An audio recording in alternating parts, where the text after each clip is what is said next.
Here Krishna is saying that all the men who come to him, whether they be distressed, in need of money, curious, etc., are welcomed.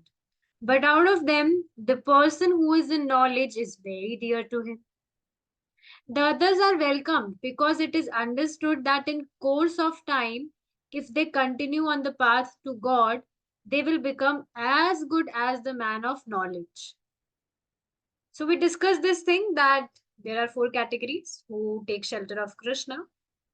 So out of them, the 4th category, Jnani, is more dear to Lord. And other 3 categories are also welcome. They are not bad because at least for the sake of getting something for fulfillment of desire only, they came to Krishna. And it is understood that in course of time, if they continue this path, if they continuously chant, continuously hear, then they also become as good as the man of knowledge, as good as a Jnani, the Jnani. Moving forward, generally, however, it is so happens that when one goes to church for profit and the money does not come, he concludes that approaching God is nonsense. And he gives up all connection with church. See, this happens. This is true. This happened with me also, actually. Means it's not like uh, you know, it's not like I just concluded that approaching God is nonsense. No, it's not like this. Let me share with you all. So earlier, when I got to know this process of surrendering, that you should surrender to Krishna. Don't put your illogical mind. You just surrender to Krishna. You just do your karma and you surrender fruits to Krishna. Don't expect results. Because you will see if we expect outcomes, then it ends up troubling us all only. So this was what happening with me. I decided, oh, I will surrender to God. I will surrender to Krishna. Okay, okay. So I was not aware about the real meaning of surrender that time, surrendering. So I said this, okay, I will surrender to Krishna. And I was desiring for something. So when my desires were getting fulfilled, I was very happy. Oh, surrendering is really a nice thing. I will always surrender to you, Krishna. I will not put my illogical mind. I will always surrender to you. So this is all we want, right? We just want our fulfills that our desires get fulfilled and then we will be happy. But one should understand that Krishna is not our order supplier. It's not like he will keep on fulfilling our demands only. This is true that Krishna fulfills our material desires, but it's not like Krishna is, Krishna is independent. Krishna, whatever Krishna do that with his own desire. He is not dependent on someone. We are so much dependent. We can't say that we are independent. We are so much dependent on small things, is it not? Just like when Mataji was telling me that she was on rest, so there was no one in her house to cook for her, to serve her deities. So see how much dependent she just said that time I realized that we are so much dependent on other people. Even if we are living alone, if we are staying alone from our family, then also we are dependent on other people. The food we are eating, we are dependent to to the shopkeepers, to the grocery man, to the whatever sabzi wala. Although we have money, but we can't eat money. That will not satisfy our hunger. So services that we we get it from other people only. Actual person.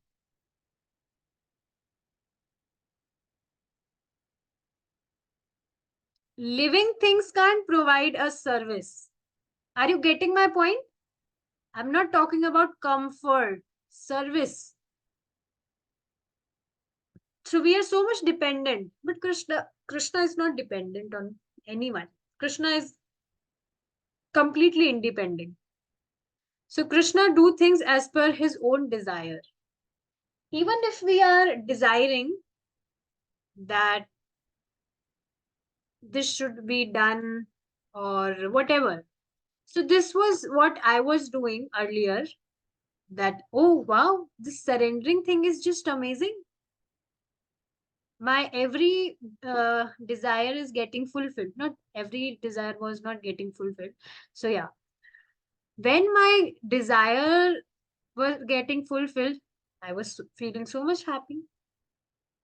Fleeting happiness, that we call. And when my desires were not getting fulfilled, I was just saying, oh Krishna, this is not good. Now I have surrendered onto you. Then also you are not listening to me. This is not good, Krishna. So isn't this just foolishness? Surrendering doesn't mean that God will become your order supplier. Surrendering means you are not expecting anything in return. You are just dependent. Means you have accepted this thing, that I'm dependent on the mercy of Lord. Whatever things will happen in my life, I will accept it as it is. This is what surrender means. Of course, we will have to accept it as it is, but because we are helpless, we have no any other option. Whatever things happen with us, we have to accept it. But people don't do this, and that's why they end up, uh, you know, end up getting upset that, oh, things are not going on my way. Whatever I decided, it's not happening like that. So yeah, surrender means that you are you have surrendered. Now you're not expecting. You're just believing on the plans of God, that whatever God will do is perfect for me. I will not expect anything in return. So yeah, if anyone who is serving Lord for any desire, so what is the possibility that if his desire, there are two things. The very first thing is that if his desire gets fulfilled, so he will be like, okay, God, thank you so much for fulfilling my desires. Now, bye bye. We will meet when I will have any other desire in my heart, then I will again come. Okay, bye bye for that. Bye bye for now. This is what happened in worship of demigods, is it not? Raise your hand. Please raise your hand if any one of you, we all were, worshipping demigods only before, because we were not aware that Krishna is supreme. We were assuming all are equal. So just raise your hand if you were worshipping demigods to get their love. If you were worshipping them unconditionally, oh, I don't want in return. I just want your love. Please bless me with your love. See, this is reality. It's not that we should get offended by these things. It's not like that at all. But this is reality. And today, see, I myself observe these things practically. I see in my colony, there are many people who, go to temple and they offer water to Lord Shiva and whatever other things they do. But I hardly see any transformations in their life. They are as they were a few years ago. Like it's been a long time. So they are as they were before. There is no transformation. But now when people meet me, so they just get so much inspired. They just get surprised that, oh, you have completely changed. You're not like before at all. Means in positive way they say this. Now I'm not telling this for the sake of praising myself. I'm telling you that how important this process is. People are worshipping demigods from years, but then also no transformation. And anyone who is serving Lord Krishna, even in few months, you will see transformations. Even if you can't see any transformation, it's not possible, but your family members will tell you, or your other relatives, friends will tell you, oh, you have completely changed. People tell me, your face is completely changed. They tell me this thing that your face is completely your face is not as it was before. So see, and this is true.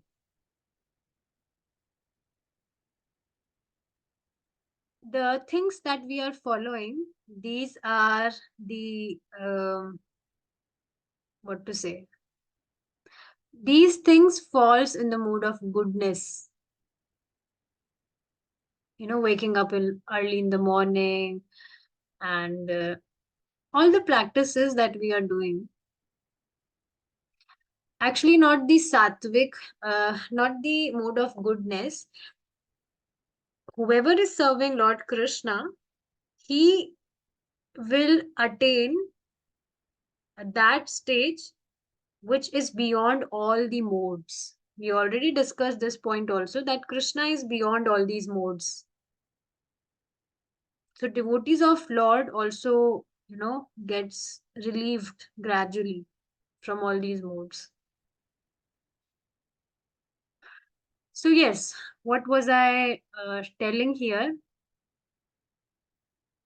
That yeah, you will often see this, that see, I'm not saying that all the worshippers of demigods are like this, but often we see this, that people often worship demigods like this only. They're not doing it unconditionally or for the sake of getting love of demigods. Now, why we are discussing this point here? Because you will see that demigods never bless with any intelligence. They can fulfill your material desires, no issue, no doubt. But they will never bless you with this intelligence that, oh, you will never get satisfied with these material things. Only Krishna do this. And you all devotees yourself are experiencing this thing, is it not? How much detachment we all are already experiencing in our practical life. I remember there was not a single day when I was not putting lipstick on my lips. But now I just hate lipstick, literally. In fact, if I see any Mataji putting lipstick, she will seem as a cartoon to me. See, I'm not saying this for the sake of offending someone, but these are my true feelings. Whatever I feel, they seem as cartoon to me, or they put lots of makeup. Even I see any ad, any uh, actresses or someone, display on my screen, she looks so cartoonish type to me. I don't know why. So see, can you yourself experience jump in your consciousness? Earlier these things were so casual for you, but now they seems very, low category to you. So see the jump in consciousness. So only Krishna blesses his devotees with this intelligence that, oh my dear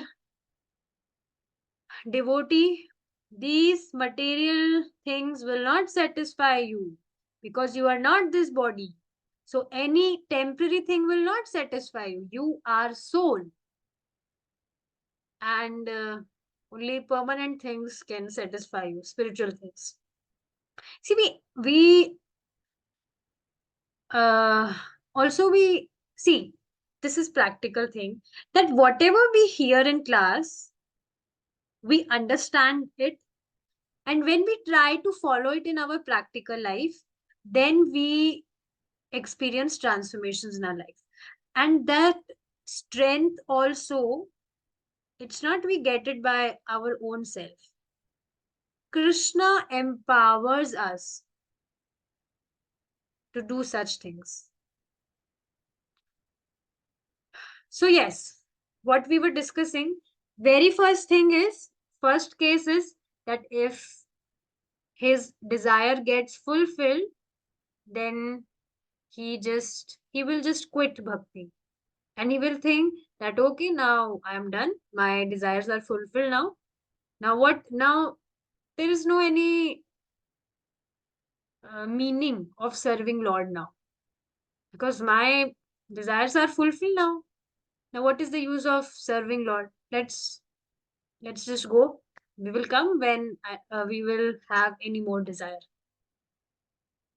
And this really happened practically. Prabhuji was telling that there was one person, he was constantly chanting Hare Krishna Mahamantra from morning to noon, constantly Hare Krishna, Krishna Krishna, Hare Hare, Hare Rama, Rama Rama, Hare Hare. He was not even taking break. So Prabhuji was surprised. Oh wow, what is this magical thing happening? This person is chanting with so much of dedication. This is really amazing. Next day, when Prabhuji saw, he was not there. So then Prabhuji asked that person that what happened yesterday? You were chanting very nicely, constantly you were chanting. Today you are not chanting even one round. Why? What happened? Are you okay? Are you okay? So that person told, yeah, I was chanting because my brother, means, yeah, his brother was not, qualifying for IIT exam. He was getting failed. Twice he gave exam, he was getting failed. This time, when it was that day, it was his exam only. And that day that person was chanting. So yeah, he told this thing that today is my brother's exam. So that's why I'm chanting. And he also got selection in IIT. He got selected. So see, once desire got fulfilled, okay, bye bye, Krishna. Thank you. You're so kind. Thank you. Bye bye. We'll meet soon. So this is what happens when any person come to serve Lord for the sake of fulfilling any desire. So this is one case. Second case is if desire desires not got fulfilled, haven't got fulfilled, then person will conclude, he will end up concluding that this approach of God is nonsense. That approaching God is nonsense. Serving God is nonsense. And he will give up all his connection with his devotional services. So one should understand, see, let's just read further. That is the danger of approaching God with ulterior motives. For instance, during World War II, it was reported that many wives of the German soldiers went to church to pray for their husband's safe return. But when they found they had been killed in battle, they became atheistic. Yeah, atheistic. I don't know how to pronounce it. Anyways, thus, we want God to become our order supplier. That, oh God, you just keep fulfilling my desire and I will keep serving you. Is this love? Please, just meditate on this thing, my dear devotees. Is this love?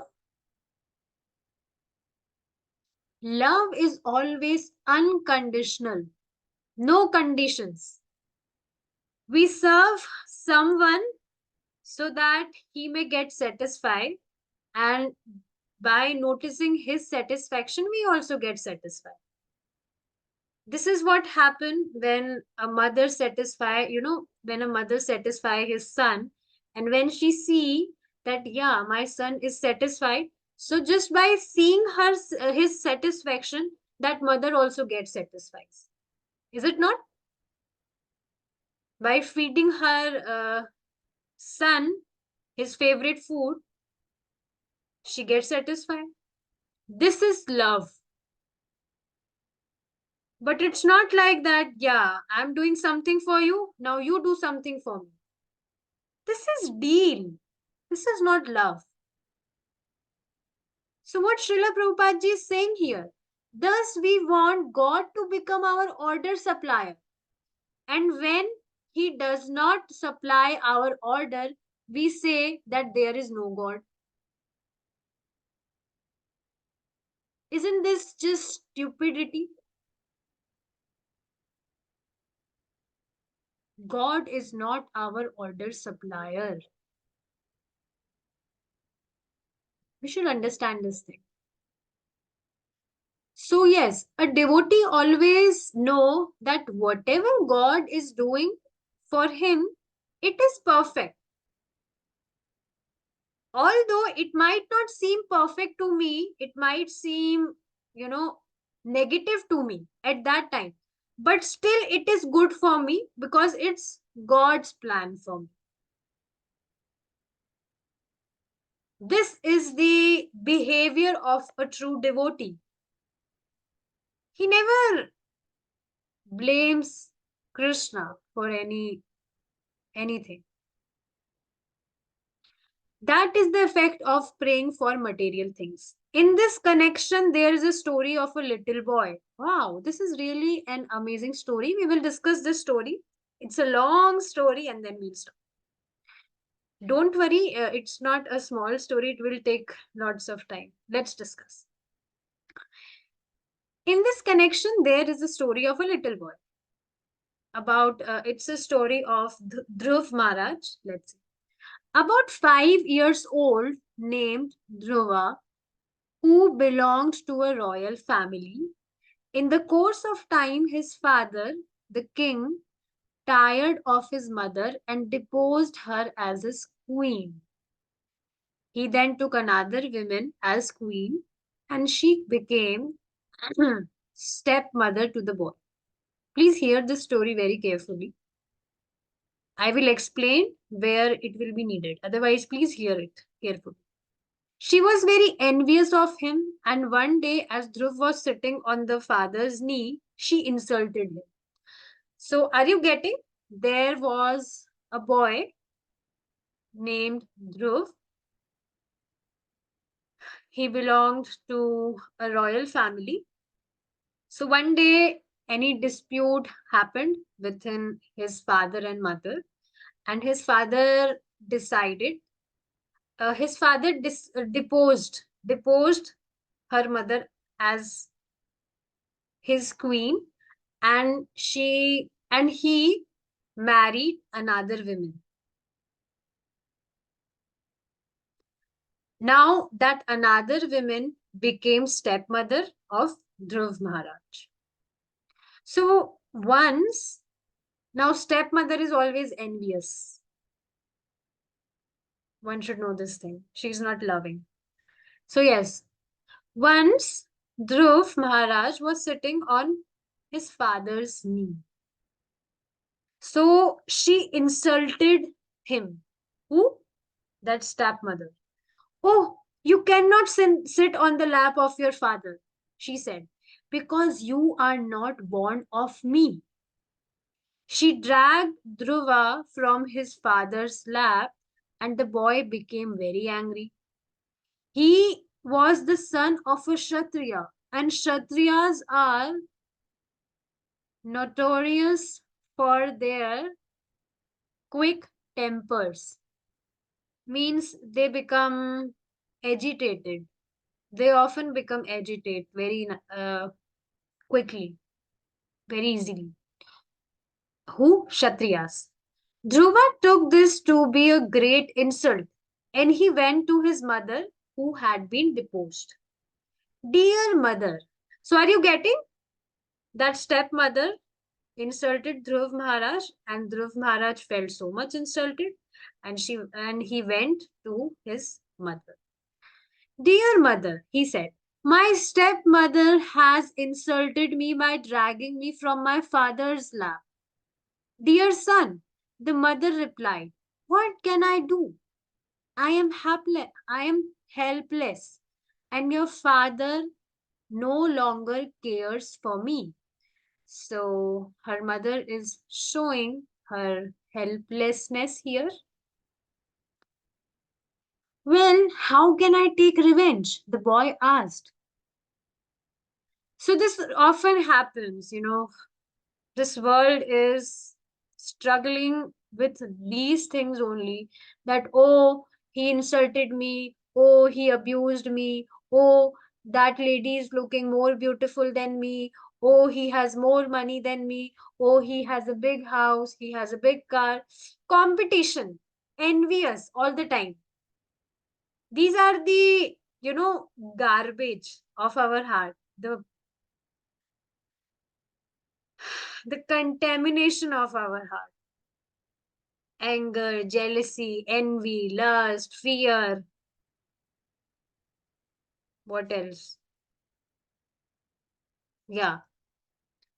So, yes, this boy also, he also felt insulted, and now he wanted to take revenge from his stepmother. So he asked, how can I take revenge? My dear boy, you are helpless. Only if God helps you, can you take revenge.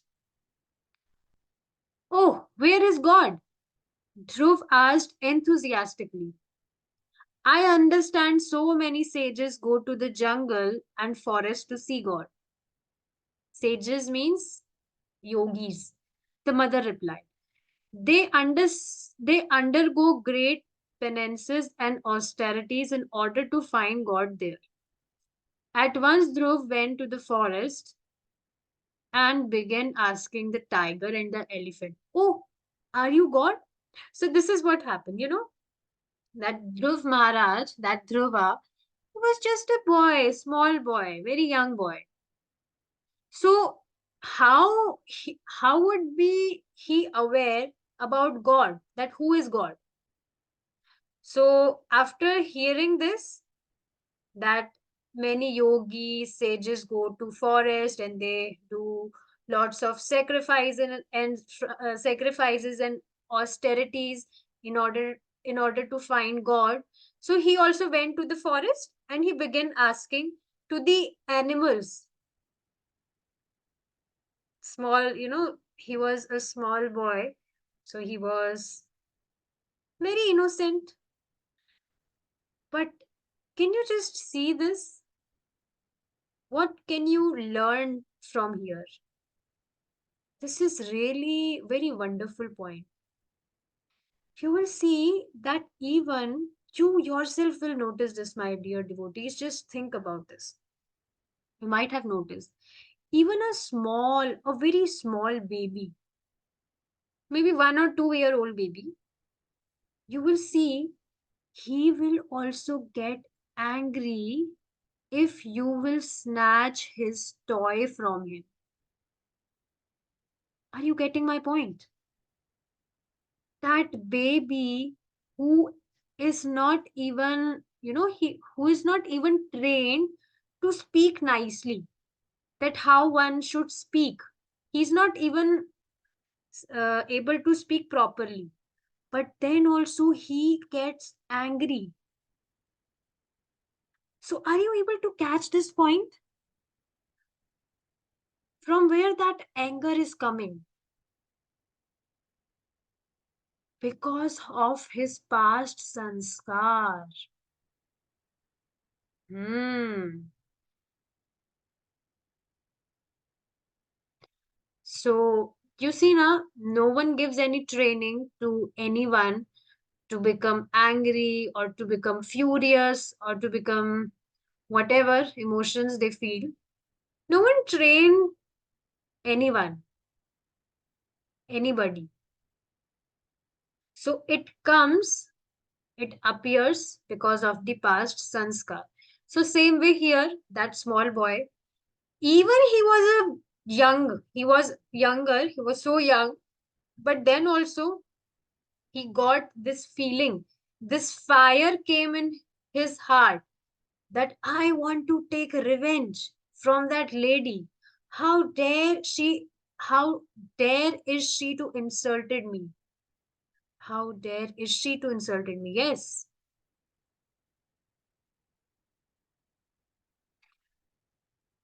So he was not aware about the God. He just went to forest and he keep on asking, "Are you God? Oh, are you God? Do you know God? Have you seen God?" In this way, he was questioning on all the animals. Seeing that Dhruva was very much inquisitive, means he was very eager. Sri Krishna sent Narad Muni to see about the situation. Narad quickly went to the forest and found Dhruva. "My dear boy," Narad said, "you belong to the royal family. You cannot suffer all this penance and austerity. Means you can't do these sacrifices. You're too small for this. Just go to your home. Please return to your home. Your mother and father are very much anxious for you. Please don't try to divert me in that way." The boy said, "If you know something about God, or or if you know how I can see God, please tell me. Otherwise, go away and don't disturb me." So see, Dhruv replied like this, which was really not a nice etiquette to talk with our elders. Is it not? So see, this is what happens. When anyone becomes angry or whatever negativity they feel, means all these garbages. So even they are not aware about what they are speaking or what they are doing. You might have observed this thing that when we get angry, we just, we just lose all the controls. We are not even able to control ourselves. This happens. And this is the covering of our past eternal time. When Narad saw that Dhruv was so determined, he initiated him as a disciple and gave him the mantra. Om Namo Bhagavate Vasudevaya. This is the mantra of Satyuga. Dhruv chanted this mantra and became perfect, and God came before him. So you will see even, okay, other mantras are also there, but there are some specific main mantras of every yuga. And those mantras are always of Lord Krishna. So this Om Namo Bhagavate Vasudevaya is also Krishna. This Kali Yuga is Hare Krishna Mahamantra. Krishna is there because Krishna is Supreme Personality. As simple as that. And only, by chanting these specific mantras, because these specific mantras are potent for specific yugas. And by chanting those mantras, one gets liberated, one gets one delivers from this material world. So Dhruv chanted this mantra and became perfect, and God came before him. My dear Dhruva, what do you want? You can take from me whatever you want.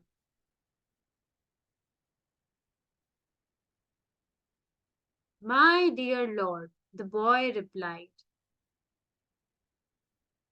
So see, this is just amazing. One should understand this thing, that this one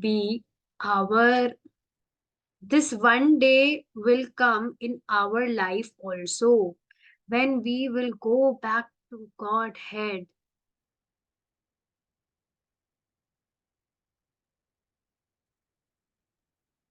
So God appeared in front of him. This appearing thing is very far. You just see right now, right now also, when we are chanting Hare Krishna or whatever, if we are discussing Bhagavad Gita, we are reading Srimad Bhagavatam, we are getting direct association of Krishna. And that's why, see, this is the only reason that person, an individual, whoever follow all these austerities, he experience immense transformation is in his life. Why? Because he is getting direct association of Lord Krishna. But this is like obvious that Krishna never reveals things directly. So now you might be wondering that Krishna is supreme.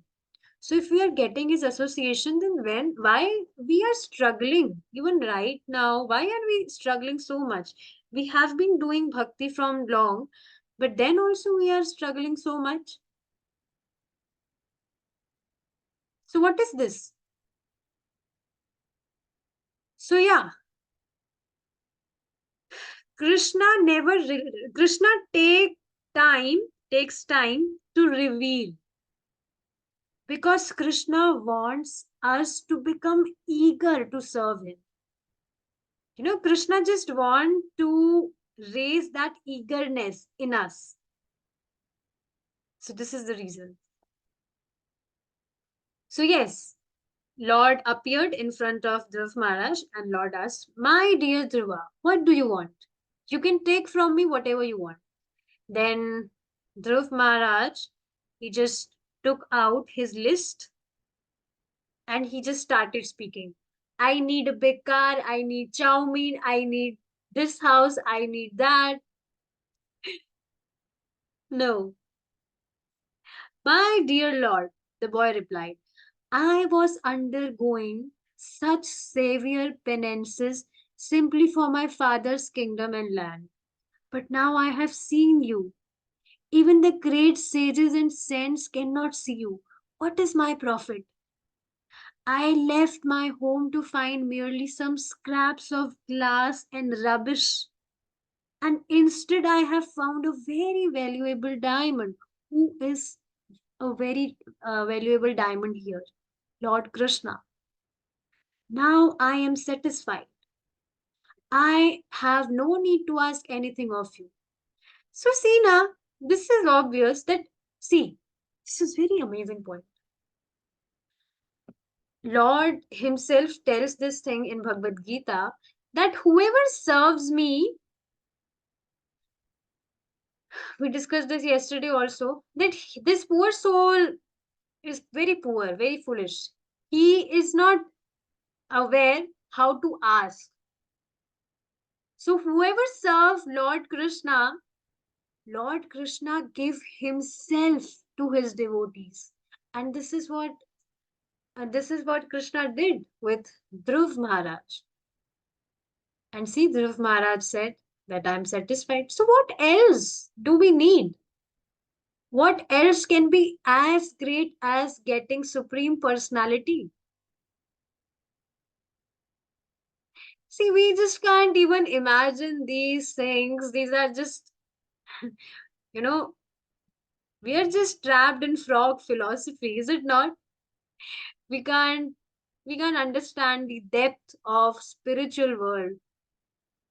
We can't understand the depth of the Krishna's plan, Krishna's plans. And that's why this is the only reason we always end up getting upset. All right. Um, we will be discussing more further in our next class. We'll stop here now. Srila Prabhupada ki jai, Nitai Gaur Pramanande, Hari Bol.